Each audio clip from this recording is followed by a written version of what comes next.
দেখো বাবান এসছে আমার কাছে। এখন তো স্কুল না থাকলে বাবান সকালবেলা থেকেই আমার এখানে। মেয়েরা 8:30 9টার মধ্যে বেরিয়ে যায়, আর আস্তে আস্তে রাত 10টা 11টা। তোমাদের আজকে দিনটা শুরু করলাম বাবানকে দিয়ে, দেখি আজকে আবার ঝুম্পা আসবে না, অনেক কাজের চাপ গেছে, সকালটা শুরু করতে পারিনি, না মর্নিং ওয়াক দিয়ে, না রান্না দিয়ে, না গাছে জল দেয়নি, একদম ক্লান্ত সকাল থেকে। আর শীতের মধ্যে কি হয়েছে বলো তো, যে কাজটা 10 মিনিটে হয় সেটা মিনিট 15 লাগে। বাবান স্কুলের একটা অ্যাক্টিভিটিস হচ্ছে, মানে বেঙ্গলি, মানে একটা কবিতা পড়েছে নজরুলের শিশুর স্বাদ, সেটাকে এক্সপ্লেন করে, মানে তোমার কি মানে তুমি যদি এরকম হতে শিশু, সে তোমার কি ইচ্ছা, প্রকৃতির যে কোনো। মানে শিশুর স্বাদ কবিতায় কবি মানে পাখি হতে চায়, ভোরের পাখি। তো এরকমই কোনো একটা অদ্ভুত ইচ্ছা তোমারও হবে, সেটা সেই নিয়ে লিখতে হবে। সেই নিয়ে আমি লিখে দিয়েছি, সেটা বাবান পাঠ মানে পড়েছে, স্পিচটা দিয়েছে বলে তোমাদের সেটা দিচ্ছি, দেখাচ্ছি। দেখো কি দারুণ লেগেছে ওর, বললাম না সব দিকে খুব ইচ্ছা।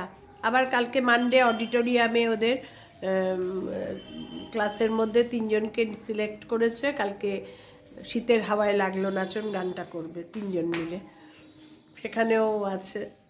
মানে আমার মেয়েরা যেরকম নিজেকে ভীষণ কুঁকড়ে রাখে, 2 মেয়ে, ওদের অনেক কিছু আছে কিন্তু প্রকাশ করতে পারে না, করেও না, করতে চায়ও না, কিন্তু বাবান খুব এগিয়ে যাওয়ার ইচ্ছা, খুব হ্যাঁ আমি করব, হ্যাঁ আমি।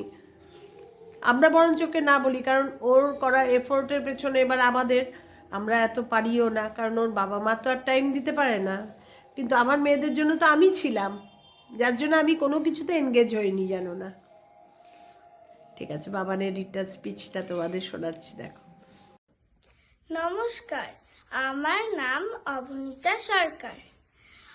শিশুর স্বাদ কবিতায় কবি প্রকৃতির সঙ্গে একটি শিশু মনের কল্পনার তুলনা করেছে। আজ আমি তোমাদের সাথে আমারও এক অদ্ভুত কল্পনার কথা জানাচ্ছি।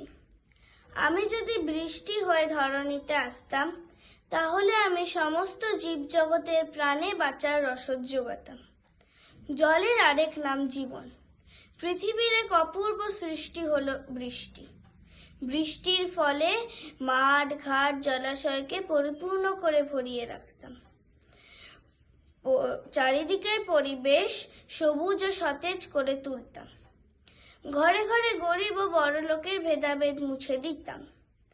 আর আমি আমার সাথীদের সাথে চারিদিকে খেলে বেড়াতাম। আমার সাথীরা হলো মেঘ, গাছ, পাখি, নদী, পর্বত প্রভৃতি। এটাই আমার কল্পনা। আশা করি তোমাদের ভালো লেগেছে। ধন্যবাদ।